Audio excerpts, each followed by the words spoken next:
Hello, today I'm going to introduce to you a subtraction story problem. And as I read this problem, I want you to visualize it in your head.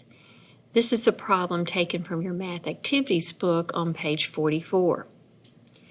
Max picked 12 apples. He gave 6 of them to Rosa. How many apples did Max have then? All right, let's think about this problem. How many apples does Max start with? What does he do with those apples? All right, how many apples will he have then? All right, is he going to have more than 12 apples? Or will he have less than 12 apples? All right, let's look at the next one.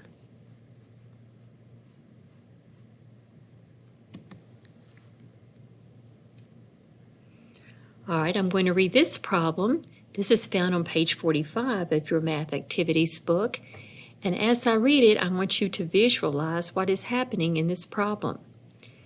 Max had 12 apples. He gave 7 of them to Rosa. How many apples does Max have left? All right, again, let's think about what's happening in this problem. How does it begin? Correct, Max had 12 apples. What does he do next?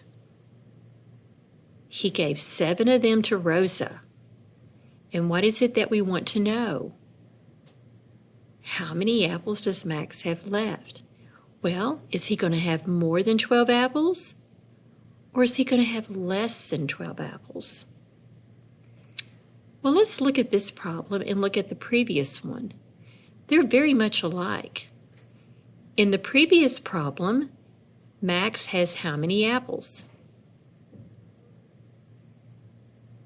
He has 12 apples.